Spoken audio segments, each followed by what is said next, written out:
Welcome back to the Placeholder Podcast, everybody. I'm Caley Fretz. Fantastic show for you today. A major bike race was won by a fellow American. Dane is already saluting his little camera. He's so excited. Dane Cash, welcome back to the show. Thank you, Caley. Proud to be an American today. It was actually... It was between two Americans, which is particularly interesting, exciting. We'll get to that later in the show. Jonny Long doesn't care about Americans at all. Jonny, welcome back. Hello, I do like the anthem, though. I've been singing the anthem since Sunday. It's solid. Isn't it really solid? Mm-hmm. Better than ours, anyway. Yeah. Yeah, it is. And that was Kit Nicholson. Welcome back to the show, Kit. Thank you. Did you guys know that we turned your anthem into like our own song? Are you familiar with this fact? No. What is it? Yeah, we took that tune and we sing. What is the tune? You're now going to have to sing it, Dane. Oh, it's "My Country 'Tis of Thee." American listeners will know this song. It's the same tune as the British. It's "God Save the Queen / King," but then we just we're going to do our own song with this. It's the exact same melody. Yeah. Kind of like how we stole all their town names. Stole. Yeah. Well, they gave. Well, I think it was British people who kind of named them. No. We took them at the end of a musket, Kit. That's what we did. Okay. All right, let's get into today's show. We're going to kick off with Paris-Nice. As always, if you want the full rundown of how Paris-Nice was won, we've got a podcast for that. Dane and Cosmo ran through the entire race and a bit of Tirreno. Yesterday's How the Race Was Won show, we're going to skim the surface a bit more than they would, but we will get into it a bit here. So let's talk Paris-Nice. Dane Cash, which incredible American rider won Paris-Nice over the weekend? That's a great question because there are so many incredible American riders and incredible Americans generally, I would say. But if I have to pick just one of my fellow countrymen, I would say that it was Matteo Jorgensen who won this race. Fellow American, fellow redheaded American, so I feel particular affinity with this guy. Jorgensen was among the second-tier favorites, but it was really Primož Roglič and Remco Evenepoel that all eyes were on heading into Paris-Nice, and neither one of them could do anything about Matteo Jorgensen getting away with fellow American Brandon McNulty and Matthias Skjelmose in the middle of the race. They put in a really solid attack, and then hats off to Jorgensen. He continued to maintain his position in the GC despite the best efforts of Remco Evenepoel, who had a nice race, but not nice enough to knock Matteo Jorgensen out of first place. Well, and he got the old EC bump, I think, right? I chatted with Matteo right before Paris-Nice. Exactly. And he did say that he thought a podium was totally possible. And turns out a podium was possible, but the top step was possible. We thought this would be a two-horse race. It absolutely was not. What does this say about the two horses we thought were going to be in the race that ended up not winning? I think Remco Evenepoel looked great. I think he looked fine. I think there wasn't that much. I think it was a combination of tactics and also Matteo Jorgensen being really good. So I think that the one of these two horses that we thought was going to be involved in this two-horse race was quite good. So Remco, hats off to you. It's the other horse that we have some question marks about.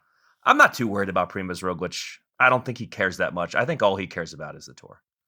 Well, so he did say that, if you will recall. There was an interview over the winter where he said, I'm not going to care about the early season races in the way that I used to. I'm approaching this season differently than I have, because I think he kind of has to do that, right? He has to do the all eggs in the Tour basket because he now knows that, the 0.5% in July is going to be the difference between him potentially being able to take on Jonas Vingegaard and Pogačar and not, right? So it makes perfect sense, and he did kind of warn us, but it is nonetheless, it's interesting to see him apparently so far off the pace. I think it was his coach also mentioned in local media last week that his numbers were actually pretty good, that they were as good as he's seen when he's won Paris-Nice before. So this kind of continues this ongoing theme of riders kind of being confused as the younger riders get better and better and better, right? This is something we've seen for the last couple of years where both Chris Froome and Thomas de Gendt, known old men at this point, they have... Sorry, guys. You're my age. It's fine.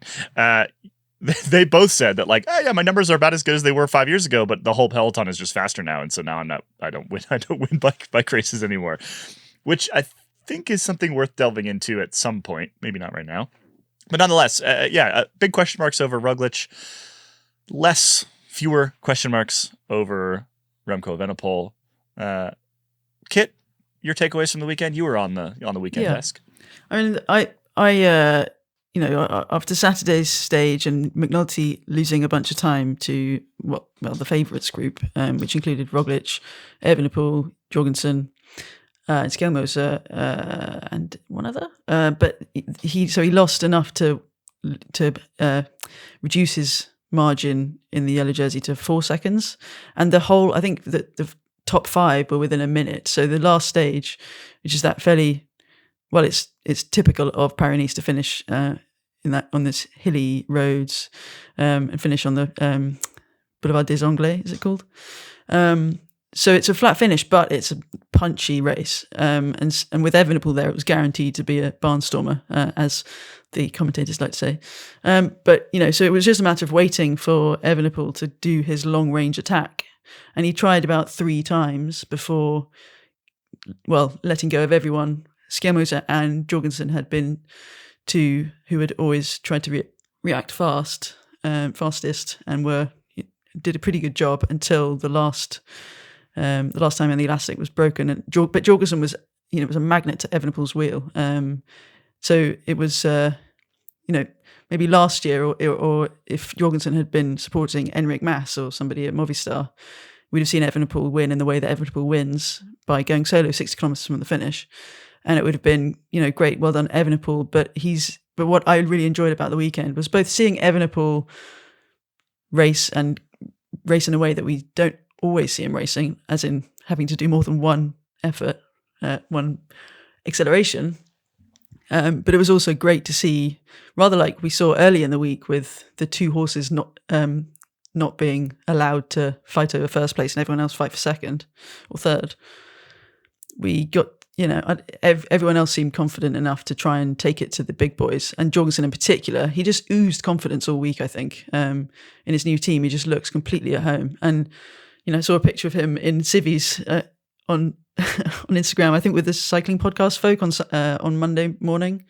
And he just looked so kind of sheepish and awkward in his jeans and fleece. But he looked a completely different guy to who he was on the bike this past week. So it was, I mean, compared to Tirreno, which was happening concurrently, it was a really good race. Any other thoughts before we move on to American stuff? I was just going to say about the Americans. What struck me, you might like this, Dane, as a history guy, but you got the 2 heavyweights of Jumbo and UAE who are fighting their proxy war through Americans, where usually geopolitically it's the other way around. Shots fired. Yeah, I mean, kind of right. There was. I think it was both of them actually kind of leaned into the Civil War thing, right? 2 Americans sort of duking it out. Which I have a good friend, Nick, who I'm in a sort of a cycling related group chat with. We're all currently competing to do as well as we can in Bike Grid, which is our new little game. Anyway, Nick's spicy hot take is that this is the best generation of American bike racers that we have ever seen, and he's including the Lance era in this. I think this is a spicy hot take. I think it's maybe a little bit wrong, as I've told him directly. But there's a decent case for this being. It's certainly a better group of riders than 6, 7, 8 years ago, for example. So the middle of the 2010s when we had TJ Van Garderen and Talansky and not a whole lot else. Sepp Kuss, Jorgensen, Palace, Sheffield, Quinn Simmons, Luke Lamperti, who looks like he's about to be very good, McNulty, who's very, very good, Kevin Vermark, who we don't talk about a lot, but won sort of the baby Liège and is sort of working his way up. He's still, I think, 23 years old or something like that. A lot of these guys... Yeah, he had an amazing ride at the World Champs last year. A lot of these guys are very young still, too. Now, Jonny, Kit, I'm sure you don't really care whether this is the golden age of American cycling, but Dane, I'm sure you do. Do you have thoughts on this? Is this better than the Lance era? I don't know. I can't really ignore Lance is the problem. If your takeaway from the Lance era is that it never happened, and that he and I don't think Well, you that's can the do thing. that. If though. you're not, I mean, doing we're getting that, into. if you don't take away that it never happened, then I don't think it's true. Even if you do, though, I'm pretty sure like Lance is still a world champion and a Flesh Wallone winner, right? Like that's what the results say. So even then, I don't know. But I think you have to say that it never happened for the current era to be better. I do think there's more depth than we've seen since then, for sure. And maybe before then, because before then it was like, in terms of winning races, it was Le Mans and not a lot of other people winning races. Yeah, I don't know. It's a little spicy. I like it spicy when take. you guys get excited about the Americans, like at least being seen on TV. But if you go through this list that you've written in our sort of run sheet, I mean, you got a Vuelta win, great, but it's the worst of the Grand Tours. You got a Paris-Nice win that Jorgensen won because Pogacar and Vingegaard weren't there. Nilsson Paulus, he won San Sebastian. Luke Lamperti won a stage of the Tour of Oman. Brandon McNulty's won a time trial, I think, at a one-day race or like a one-week stage race. I mean, is this really what we're celebrating, How many guys? races has Tom Pidcock won this year? Well, it's March, Dane. And last year, what did he win last March, year? and we've already won all these races. Man, that's pretty good. Yeah, but you can have up till March then. I think that's what it is. I think we're just desperate. We are desperate to not have to listen to the had their Brits time. talk about how amazing That's fair. their Olympic program is. All it's this not nonsense anymore, though, is it? that the vast majority of my cycling journalism career has been just overshadowed by Brits being very pleased with themselves. Saying So chapeau. we're basically looking for we're basically looking for any opportunity to push back on that. I think Nick's spicy take is probably. I think Dane is right. We have a lot of depth. We're still missing this sort of world beater. We don't have an Evenepoel or a Pogacar or something like that. We don't even have a Pidcock, right? But it is a very deep group, and they're all still, for the most part, they're all still quite young. So I think that in the next couple of years, it's an interesting thing to watch. And the reason I mention it is because we do know that the majority of our audience out there is American. Sorry to everybody else, but worth keeping an eye on these fellas.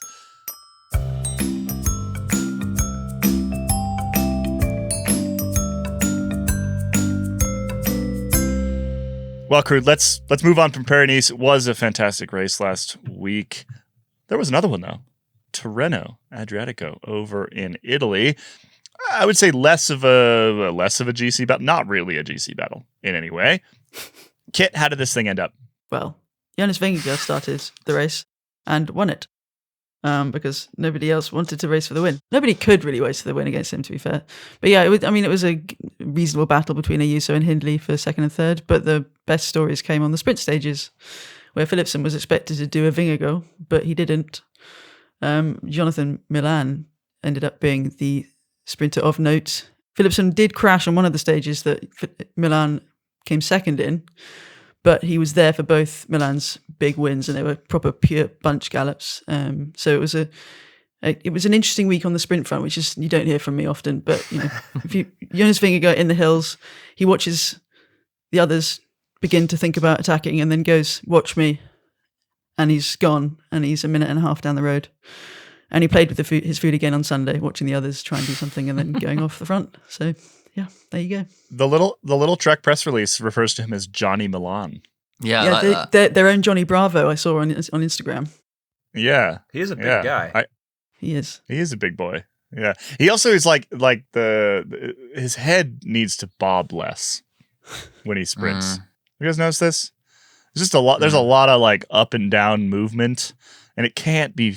I mean, clearly it's fast, right? Like he's winning sprints against Philipsen, but there's a fair amount of sort of wasted energy happening there. And also not particularly aerodynamic when you stick your head up like that on a regular basis.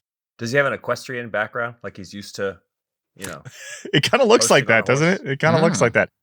Anyway, well done to Johnny Milan. Vingegaard was obviously the big story on the GC side. He really didn't have to try very hard.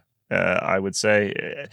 I have Vingegaard's terrifying down here on the run sheet, but I think that's probably overselling it somewhat. Like you said, Kit, there wasn't a huge amount of competition for him there. There was no other sort of like real top GC rider. But nonetheless, sort of the ease with which he won Tirreno, I think, is a little bit terrifying if you're anybody that's not him or not on Visma Yellow. Yeah, and it's fair to say that he no shade on Ayuso, who I'd picked in my draft, and Hindley, because they're obviously both great bike riders. But Ayuso, who won the opening time trial, beating Ghana, which was very, very impressive.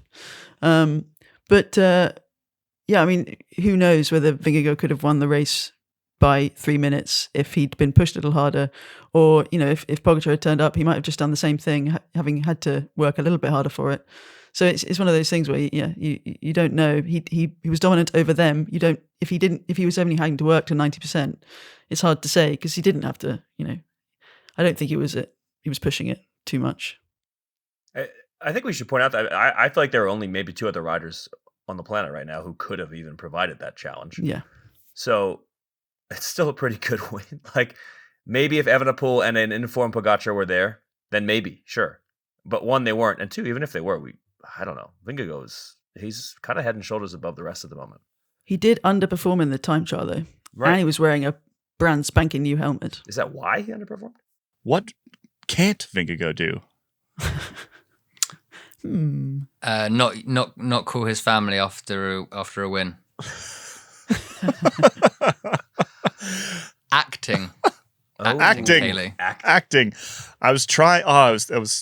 We were close to a really smooth segue there. We failed a little bit. Anyway, Jonas Vingegaard cannot act. This is not really related in any way to Tirreno. It just popped up in my Instagram feed from one of the many meme accounts that exists on Instagram. I think this one is called, was it On Your Left Official? Well done to On Your Left Official, whoever runs that meme account. Anyway, there's a video that has surfaced of Jonas Vingegaard trying to essentially sell us tires. I think it's a video that he had to make for Vittoria. I don't. The purpose of this segment is not to throw shade on Jonas Vingegaard's acting, because you know what Jonas Vingegaard is not? An actor. And so therefore, I don't think it's really fair to throw shade on him. But I do think we'll drop a bit of audio in here and you'll get a feel for it. Hello, my name is Jonas Vingegaard, and I'm really happy with these Vittoria Cosa Pro Speed tires. For me, these are super fast, and they have really good grip, and they really helped me last year during the Tour de France to go as fast as possible down all descents and on all the uphill parts as well. So the reason I wanted to bring this up, and my take on this, is that I think brands and teams need to stop doing this to riders. Like, this is not good for Vittoria. This is not good for Vingegaard. It's not good for Visma. It's not good for anybody who has to watch it. Like, why are we doing this in 2024? I mean, could you argue that it worked for Alpecin in the Marcel Kittel days? Their adverts yeah, are but good, Marcel Kittle's devilishly handsome and could sell hair products for days, whereas Jonas Vingegaard is not really convincing me that the tires that he's riding are any good. Yeah, but you know why? You know why I use Alpecin kit? Because I want to keep my hair. Right. Genius. You got to try it one time though. But maybe we'll never see a Vingegaard ad again. But maybe they were like, okay, what if he's really good at doing deadpan dry ads? Like, I've been very impressed with a recent Chris Froome marketing genius. I think he's pretty good. And maybe they were hoping that's what they were going to get. I mean, he used to be terrible, but he has improved. So yeah, I guess practice makes perfect. But you can make these things and just not put them out to the public. But it's not the first time that they've had Vingegaard act, and the last time I saw it happen wasn't for a brand video. It was for the announcement. It was good. That Olaf Koy was sticking around, and it was. And that was a good one. Wout van Aert dripped some of his charisma onto him or something, but it just seemed to. It went much better than this one did. Maybe it was take 15, and he was just like, "Why are we doing this?" Or he didn't like people. I think he's really got to believe in it. If he can only sell the truth. So he was genuinely thrilled that Olaf Koy was going to be staying on the team, whereas the tires, he doesn't give a damn about. It's like, do you remember Primoz Roglic last year when it looked like a sort of hostage video where they were asking him like what he liked to fuel with or whatever, and he was saying, God, I yeah. love using Mortons every day. And it was like, he clearly didn't. Yeah, in a kind of oddly lit locker room with jerseys draped all over Yeah, the place. that was the first cry for help that sent Ralph Denk's moustache quivering and straight on the phone to see if he needed rescuing. Based on what Remco Evenepoel's dad said in Het Nieuwsblad this week, I feel like Specialized should be getting him to do ads because he apparently really does believe in his Specialized that was. bike. Speaking What of was the horses, that was kind of horse shit, wasn't it? You got to give the audience the quote here. What was the quote? It was the gist of it. Well, Dane gets the quote. Was this was when the merger thing was going on, and Remco was sat down with Richard Plugger and other stone-faced Dutchman, and told how he was probably going to end up riding for their like new massive 2 teams in one. And Remco was originally not convinced, but then they sort of won him round by showing them how good their team was. And then Remco was like, "But I can't ride a Cervelo. I've got to ride a Specialized." I'm not going to ride a Cervelo in a world champion jersey that I earned on a Specialized, is what he Yeah, because he said, definitely according to said his that. dad. Yeah, definitely said that. / chief marketing officer Patrick Evenepoel. Which is, I mean, honestly, hats off to his dad for being a good, brand-minded father / businessman. Because you got to think Specialized loves this. I mean, it wouldn't surprise me if they start using that in some marketing I somewhere. hope so. That's to return to sort of the original point here. Like that's I guess somewhat legitimate. Like maybe Evenepoel didn't actually say that, but maybe he feels that way if his dad is saying that. Well, he clearly likes Specialized, clearly likes the bike, right? Like and particularly riders who excel in time trials are often like it would not be the first time that a rider literally switched teams just to get on a faster bike, because in time trials that is very, very important. I guess, yeah. My issue is sort of the, like at some point, like there's a contract between Vittoria and Visma Lease Bike, right? That contract has some deliverables. One of those deliverables is at some point, there needs to be X like Instagram views or something like that. And so some marketing person's like, oh, we have to get Jonas Vingegaard to tell the world how great Vittoria tires are. And then it's just not particularly well conceived, and it makes him look like an idiot. And your whole job there is to make a guy who's an athlete first and a personality second, right? Your job is to make that not matter and to pull the bits of personality out that help build this rider's profile, because that's good for the team, that's good for him, that's good for everything, for the sport long term. And this is the exact opposite of that. No, I'm just not a fan. I think they need to be a little bit more careful with who they pick to talk about their tires, perhaps. I wish I like the fact that we are completely member funded, but there is a small part of me that would love to just like pretend to love various things that we were shilling. Like if I could wax lyrical about Athletic Greens or something. Have you like, ever I done know I would do copywriting, such Jonny? a good job. Sorry? You should try your hand at copywriting. You must have done at some point in the past. Yeah, maybe. I Yeah, but think he's gotta if then I sell it did, himself. buried He's it gotta deep down. Be the one as the face, which is a whole different. Yeah. Like, not to get too off track, but like when you listen to other podcasts and hear the podcast hosts tell you how much they love something and how they use it every day, like, is there not a part of you that just loves the barefaced lying? Yes. Like there's a truth in the lie, All right, so here's a challenge for Jonny. So I'm holding up a mug. Mm-hmm. It says Sportif du Dimanche. I bought it at the Tour de France last year, 2 years ago. Can't remember. You were there. Sell it to me. Sell me my mug. See, the thing about that mug, Caley, for the listeners, it's white. It's got Sport du Dimanche on it, which I guess means Sunday sport. The thing about that mug, and the reason why you use it so much, is not the mug itself. It's because when you bought that, we were at a gas station in the middle of nowhere, and we were accompanied by our former colleague, Michael Better.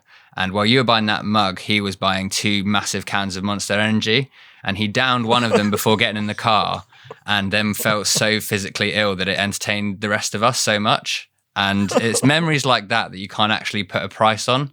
So the €7.99 that you spent on that mug, it's actually priceless. Oh, I'll buy one. I agree. That's great. Pretty good. What I'm going to be doing is this summer at the Tour de France, I'm going to look for this mug again because I imagine I've seen this mug many times. It's at like can't remember what the brand of service station is in France, but I will pick up 4 or 5 more of them, and we will give them away to special members who sign up. Maybe people that sign up during the Tour de France, or maybe people who have already signed up. We'll figure out some sort of contest, and you too could win a Sportif du Dimanche mug. But it doesn't come with the memories. Well, but the new memories, that's the beautiful thing about memories. They are infinite and limitless. We'll send you the mug along with a CD-ROM with audio from the moment that we bought the mug. Wow. We should put a couple of them on the classifieds store as well, so that if you don't win the, I've come with my marketing brain on today. Should this mug go on the brand new Escape Collective classifieds for $100? Wow. Either 100. That or it should be a bike grid prize, because something's we got to be marketing all of our cool new things. We are synergizing like crazy right now. All right, we do need to move on though. We're gonna take a quick break. We're gonna come back with Johnny's shorts. We'll be right back.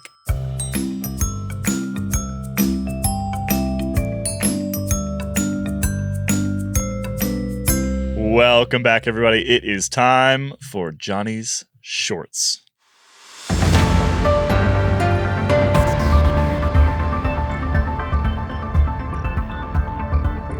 Right, here's your news. Magnus Kort Blimey, that stinks a bit, is probably what the Dane said after he crashed at Tirreno Adriatico and broke his thumb.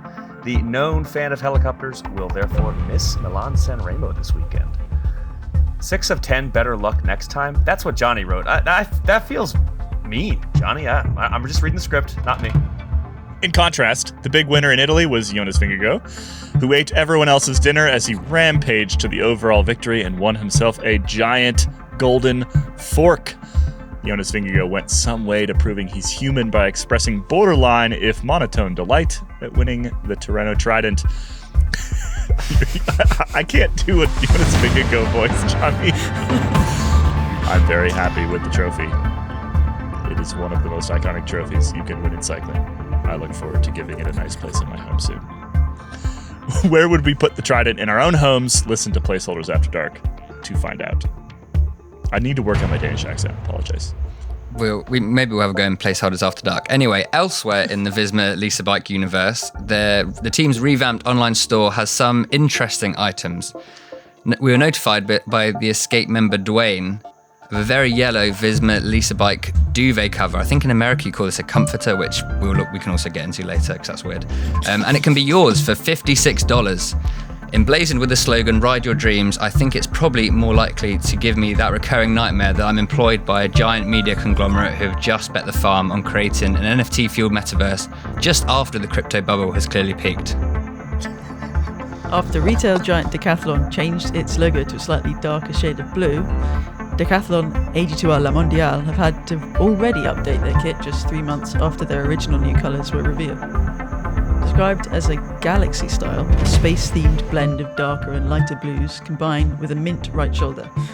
Let's hope this helps them sell more canoes and the team to win more bike races. How do we feel about this kit? It's more blue. Bring back brown shorts. Yeah, bring back brown shorts. I like the brown shorts. It's kind of mental. I mean, it's nice, but it's more bloody blue. It is. Yeah, I agree with that sentiment because I like blue. It's just there's so much of it right now. Dane, just to clarify, I wasn't being mean about Magnus Kort. It's a block party reference. So there you go. The listeners, I'm sure, will understand.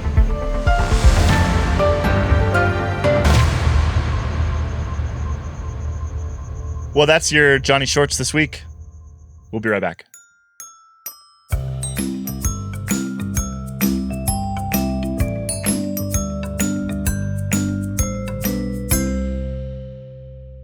Welcome back, everybody. We're going to kick off here with a new segment. This segment is called Career Page. We have 2 jobs for you. We have 2 available positions.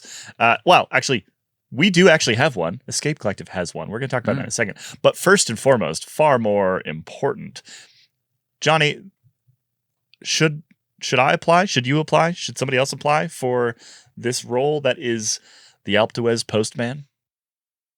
I think both of us could apply it, as I think we both have experience of riding up Alpe d'Huez. The problem is the job is for a postman who works on Alpe d'Huez, and if I was doing it, people would be waiting months to get their post, most likely. So yes, there's a job going in France for the French postal service, and the route includes Alpe d'Huez, because obviously up the climb there's various like hamlets, I think you'd call them. I don't know what the French or American version of that is. There's just houses up along the route, and so they're looking to recruit someone who will do that. They will be completing it on a sort of 3-wheeled e-bike by the sounds of it. Yeah, I've or you seen can those. use a car. They're kind of cool. They are kind of cool. I kind of would just like one to ride around on. I think that'd be fun. It's an entry-level position. You need to have integrity that is impeccable. So Whereas you I don't thought open people's mail. yeah, I guess so. But I also didn't think that integrity was like a sliding scale of grey areas. But and the wage is €12.67 an hour plus a snack bonus, which sounds fun, and I think maybe we should look into adding. It's Monday to Saturday, 7 a.m. to 2 p.m. I don't know about you. Like, before we actually talk about the feasibility of this, in the UK, I think it was a few years ago, maybe it was the start of the lockdown, becoming a postman was like one of the like most sought after jobs, because people realized they could just spend like all their time outside, and it was, I think the terms are fairly good, and so they were just like massively oversubscribed. So I would imagine that this is going to be the same, right? Or do you think it would get tiring going up Alpe d'Huez every single day? Would it lose its allure after like day 4? Might get fit quick. Maybe that's why they need integrity, because so many people apply. They want to make sure that only the ones with integrity. Do you think it'll be like the new version of how the common well-trodden path for retiring French pros was to go and work at Decathlon, whereas now they could become the Alpe d'Huez postman? I really hope a retired French pro, Thibaut Pinot, riding up and down. Imagine. They also, another route for them is to be drivers at ASO races for like VIPs and media. So I hope they don't stop doing that, because I always like going to a race and like having some former Tour de France stage winner driving a van with me and some other journalists. That's always kind of fun. So I have an e-cargo bike, and this would still be a serious workout to get up Alpe d'Huez on a tricycle, even with an electric motor, laid with like packages. they're big. They're these big yellow boxes basically that sit, and they're very upright. And you know, like we see the postal people when we're over at the Tour de France, that they're still doing their jobs, right? We run into these people all the time. The bikes are super cool, but they're also like that. You can tell they're very, very heavy. It's this big aluminum box. You know, it would be a serious. Would you start at the top and work your way down, and then at the end of the day ride back up with no mail? That would probably be the most efficient way to do it, right? Because if you started at the bottom, you'd have all the heavy mail. You'd have to slowly work your way up. It would be harder to climb. And when we got to the top, you'd have no more weight. And then you'd just come back down. I think that's the way I would do it. I like that. That's why you're the boss. You're already thinking about how to, maximize. Optimize. Yeah. Well, that sounds like a job that if any of our listeners out there happen to live, what's the town at the bottom of Alpe d'Huez? Bourg-Boisson? It's you have to just live in the Auvergne-Rhône Alps region, apparently. But yeah, I mean, Monday to Saturday, 7. Like that's actually, it's a significant role. Have we done the math on what the annual salary would be? He says 12 euros. Okay, it's 6 days a week. 7 times 6, 42 times 12, 6, 7. It's like 12 euros an hour. Well, but if it's actually 12 or 7 to 2, you get overtime in France, because anything over 35 hours would be overtime. I think it's like 30 to 40,000 euros, and you're done by 2 p.m. Not horrible for getting to ride your bike all day, I guess. You just ride up and down Alpe d'Huez. That sounds great. And the snack bonus. If anybody out there applies for this, let us know, because we just love to know how the job goes. We do have a second item on our career page. This has been mentioned in the Geek Warning podcast. It's been on our website, but just thought we'd chuck it out into the ether here as well. We are currently hiring here at Escape Collective. We're looking for a tech writer. So if you go to the careers page, you can click on that little link at the bottom of any escapecollective.com page as a careers page. Head over there, check out the details of this particular role. If you're a mechanic in a shop or just love bikes and tech and explaining how those things work to big audiences, maybe this is the role for you. So James Wong and I were putting the job description for this together, and one of the things we added to the top was a reminder that, in this role at Escape, you have to create content that is so good, people will pay for it. If you think you can do that, apply. We haven't closed this one off yet. It's been open for a couple of weeks. We got a bunch of really great candidates, but more the merrier. So chuck your CV in. Instructions for how to apply are on that career page. No snack bonus, but there's the occasional bonus that you get to talk to me and Kit about tech for 30 minutes uninterrupted on the placeholders occasionally. And what could be better than that? Talk at really? You and Kit, I feel like, is a better description for what's going on there. That's probably more accurate. That's probably more accurate. All right. We're going to take a quick break. And when we're coming back, guess what is this weekend? Oh, Is it Milan-San Remo? Milan-San Remo. Milan-San Remo is this weekend. We're going to do a quick preview when we come back.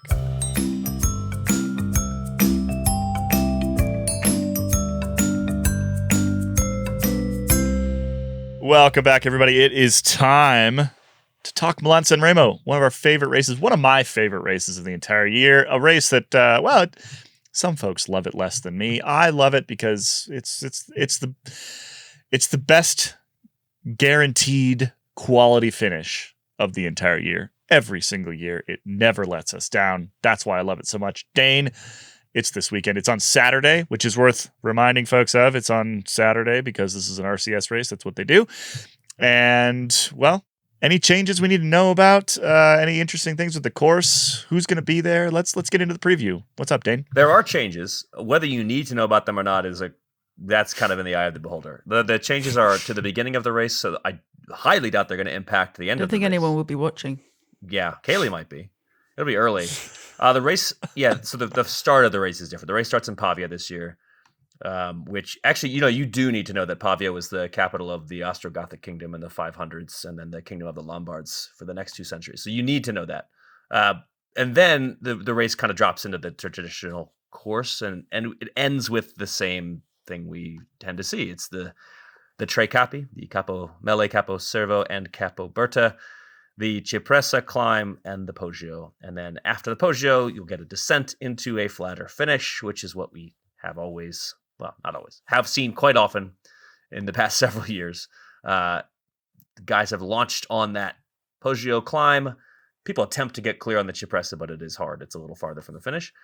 And while this race was once a sprinter's classic, we have not seen the sprinters really enjoy their chances at this race much recently. It's been a lot about the late attackers in the recent years. So we'll see if that holds this year. Big names? Who's going to be there?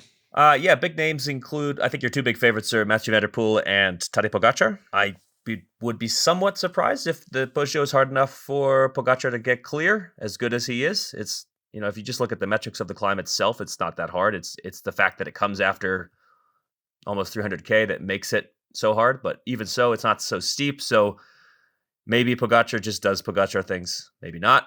Matthew van der Poel, though, another worthy top favorite. And then behind them, there's quite a few. It's a pretty open race behind them. Mads Pedersen, Philip Ogana, Christophe Laporte, Matej Mohoric, former winner, Jasper Disaster Philipsen, who has had a good classics campaign or two in the past, although he did not look that awesome at Tirreno. He just looked fine.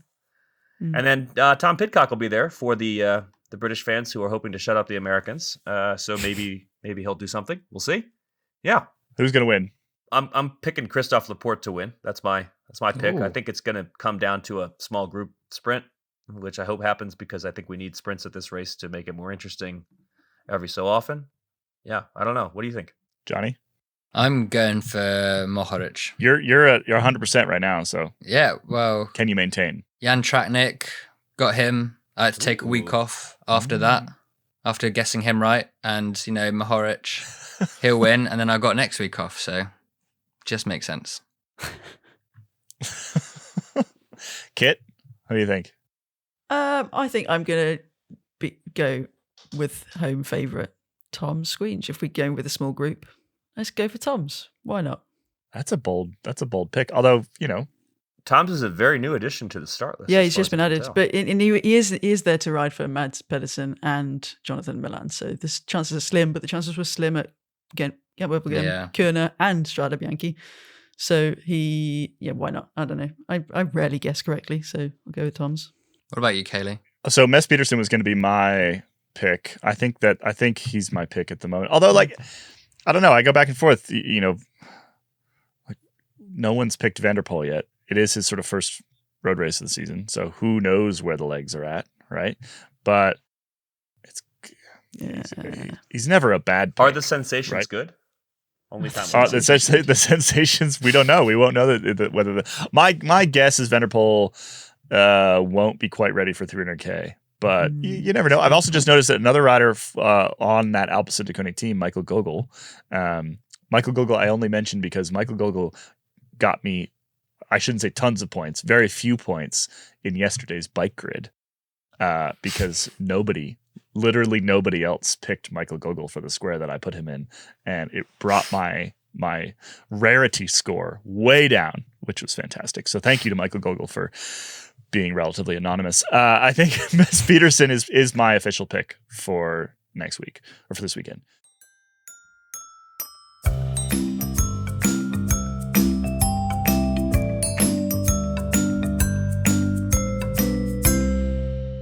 Finally today, we are going to play Bike Grid once again. I hope all of you out there have been playing it. It's super fun. I just open it up every morning over coffee, see if I can complete it. Yesterday was my best day yet. Ooh. I will say that my tactic was to think through women's Grand Tours yesterday. That was really the key. Yeah, picking women is a good shout.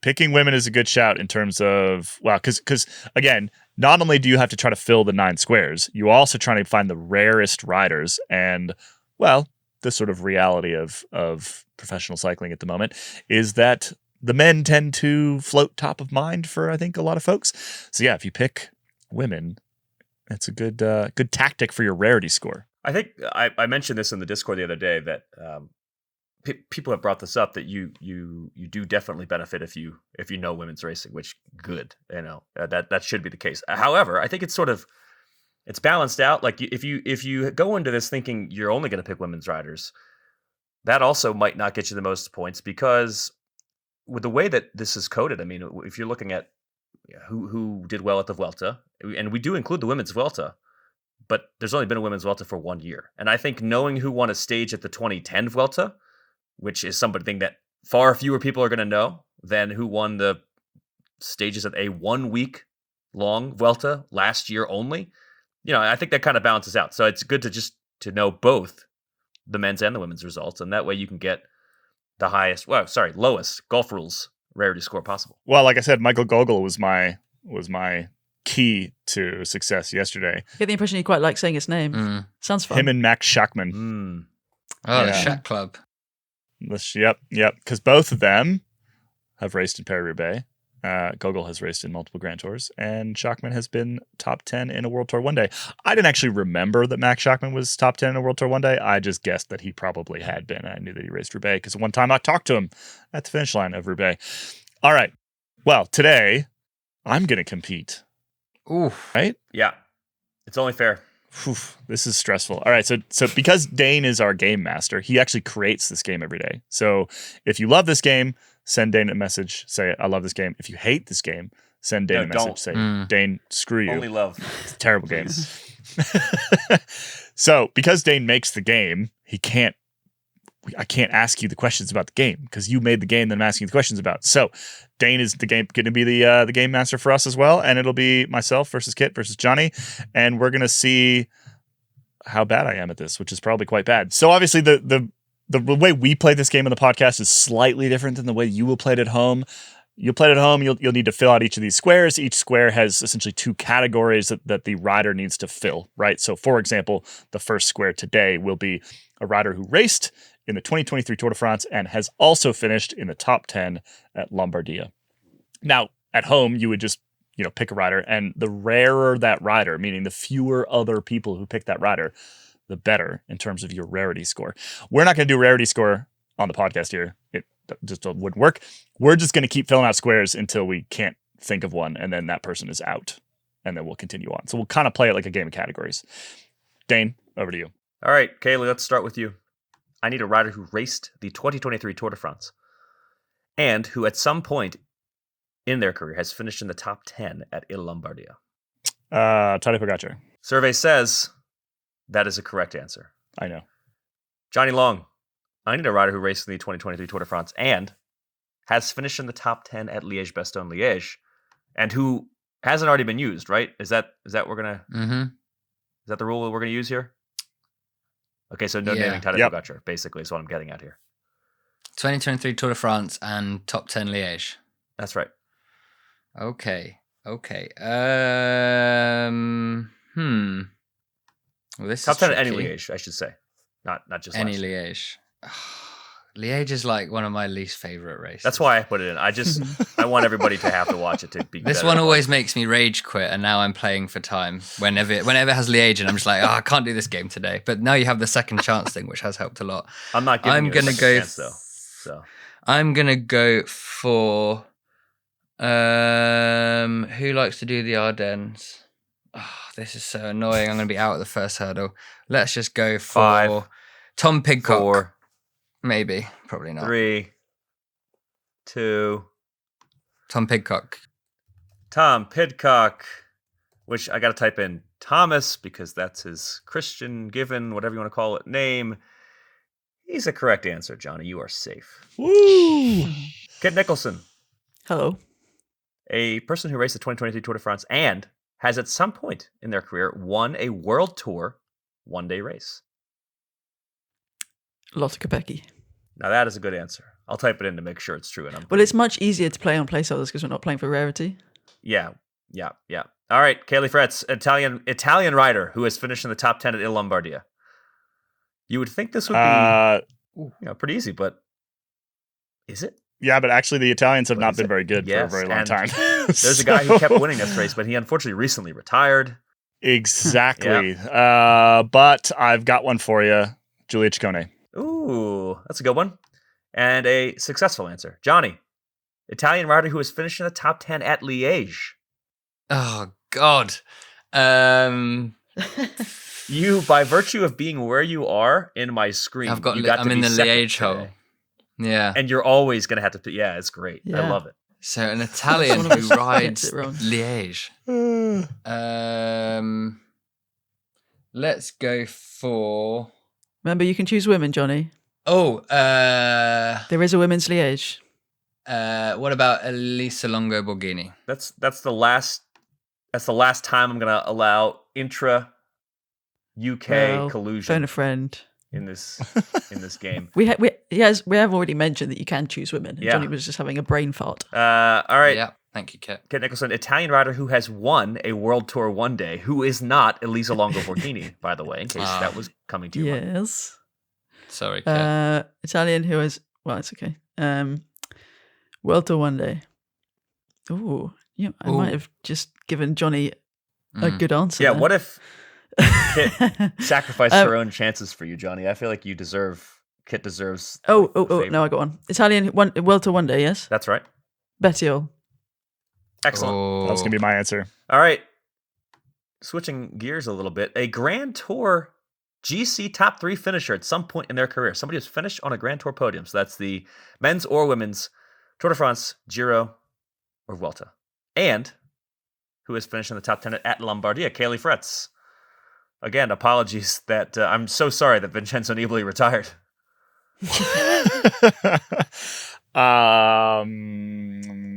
So I don't actually remember who finished in the top 10 at Lombardia pretty much ever. So I'm just sort of hoping that these riders we'll go with an Adam Yates. Going with For an Adam rarity's Yates, sake. and that is a correct answer. Johnny, Woo! I was not go. confident there. Johnny, a Grand Tour top 3 finisher in their career and a Liège top 10 finisher. Grand Tour podium, Liège top 10 in their career. What about Remco Evenepoel? That is a correct answer. Kit, Grand Tour podium and World Tour one-day winner. Rigoberto Uran. That is an excellent answer. I really like that answer. We are so good. The longer it goes, the better we are, the worse the Saw a segment video is. posted on Instagram this morning, so it was on my brain, and I remembered that. Yeah, I was trying to think of top three. Was it a video of Quebec? Wait, what? No, not a video. It was just him. Oh, okay. So the reason he's on my mind. Because I think that's the World Tour one day that he won was Quebec. Dan, I think you should throw random ones at us now that we've completed our grid. You should throw random because, like, for example, I had time to think. Yeah, because exactly. I would just count All two right, ahead. That's the same with me there. All right, Yeah. double Jeopardy round. Here we go. You Yeah. know, sudden death. So throw it at Caley me. Fretz. Johnny's delighted. Italian World Tour one-day winner. Go. Italian World Tour one day winner. Oh, you already stole Betty all. Who's Italian and any good that we haven't picked yet? Yeah, that we haven't picked yet is the real That's question. not Vincenzo Nibali.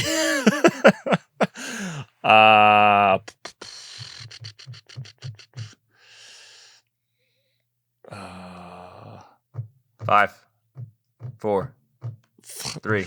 Fausto Masnada. Wow. I mean, that's an Italian person. That is an incorrect answer. Has not won. Brutal. First one Shall out. I guess? Shall I guess the same category? I don't know. Caley makes the rules. What do you think, Caley? Yeah. You got to fill the All right, category let's in do for it. me. Johnny? What about Elisa Balsamo? Oh, Jesus. Well done. All right, I guess I'll go on to Kit now. Kit, Brutal. a Grand Tour podium finisher who has also finished in the top 10 of Lombardia. Kit, go. Grand Tour top 10 finish in Lombardia. Grand Tour top 3, finisher. Top 3. And top 10 at Lombardia. Grand Tour podium, top 3 at Lombardia. Top 10 at Lombardia. Grand Tour top 3. There we go. Is Mikel Landa? Is that your answer? I'm gonna put it in. I don't, Well, I know he's been on the top on the podium, and it's the right sort of race. You got to tell me whether that's your final answer or not. Yes, it is. Yes, it is. Yeah, It's- that is. it's- It is a correct answer. Well done, Kit. Oh, good. Oh, Jonny Long. Oh, my heart's racing. I like that combination because pretty much everybody w's been top 3 at a Grand Tour has probably also been top 10 at Lombardia. It's that Yeah. kind of race. probably I can not think that of many one or riders that two who haven't. Yeah, but like most of them probably have, right? It's a very similar yeah. style. If you were like top 3 at a Grand Tour and top 10 at You might Roubaix, as well go to something that would Lombardia, be- yeah. Johnny, who has raced a Grand Tour who has finished in the top 3 at a Grand Tour and won a World Tour race? Finished on a Grand Tour World podium. Tour race. Won a World Tour one day. Any World Tour. Any World Tour one day, and they have also podiumed at any of one the day. 3 Tours Day. France, Spain, Italy. There's too much faffing right now. Yeah, Dane says sorry. it once. You got to Sorry, answer. yeah, the we're question. playing for time, and we're not focused on making a podcast. We're trying to win, which That's is true. the dumbest thing We ever. got to make a podcast. I'm going to start counting down here. Count me down, Primoz Roglic. Primoz Roglic. I can type it in, but I know that is the correct Is answer. this the worst segment we've ever done? Tour de Hello. France 2023 participant. Mm-hmm. Liège top 10 finisher. Ooh, That we have not yet named. Just a participant. Just a participant And in 2023. Which race? Liège top 10. I'm going to go with the guy that did me good last time and say Bob Jungels. Bob Jungels.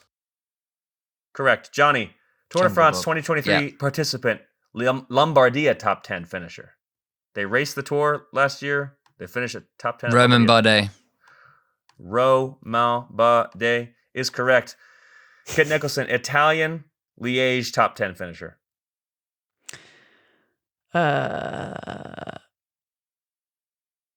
Vincenzo Nibali. He's the answer for so many of these. Oh, Jesus. Why can I not think of any Italians right now? It's hard. It is The hard. really Italians have hard. been garbage for like 10 years. It's hard, but I Okay, do know that there are answers. I know this because Yeah, I well- made the game. So Cool. Uh-oh. Damiano Caruso, maybe? Let's type it in. That is not a correct answer, Kit. Well done. I Oh, believe Johnny. Johnny Uh-oh. gets the win. congratulations, Johnny. Well done, Johnny. Well, Kit kind of You're gave welcome. it to me.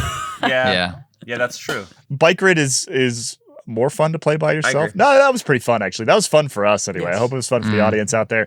It is super fun. Head to bikegrid.escapecollective.com and play. You can play every single day. And if you've got a login for the Escape website, you can use the same login for Bike Grid. Yeah, it's super fun. And you can add. This is what I've been doing. You get like a little code and you can send that to your friends and then they can add you to their friends list and you can see who is best every day. So for example, in Bike Grid 5, my friends leaderboard. Wow, I crushed it. I was the winner. That's convenient. The way that you said that, like you're surprised. I love it. I'm just shocked. I cannot believe that I won. Better acting yesterday. than Jonas Vingegaard. followed by Ian and Joe Lindsay and Abby and Jared and Andy Van Bergen and Dane. Dane, you had a rough. Yeah, I'd like go to of point it out yesterday. to any of my friends that whenever I fill this out in advance because I'm previewing the grid that I've set up, it just keeps my score forever. So then if I do a really hard one and I'm like, nah, this one's too hard, I need to change it. Sure. I never get to update my score in the leaderboard. I've got a spicy question for Dane about Bike Grid, but I think I'll save it for Placeholders After Dark. Ooh. Ooh. Placeholders After Dark's going to be busy That's today. good marketing, Johnny. It is Yeah, a very busy. busy. We have a whole second show basically in Placeholders After Dark today. All right. With that, we're gonna head to Placeholders After Dark. If you're a member, just keep listening. If you're not a member, this is where the show cuts off. As always, thank you for listening. Leave us a rating and a review wherever you get your podcast. We really do appreciate it. Share it with a friend if you think they'd like this pod. Organic sharing is sort of our most powerful tool. So please do that. We'd really appreciate it. Thanks for listening, and we'll see you next week.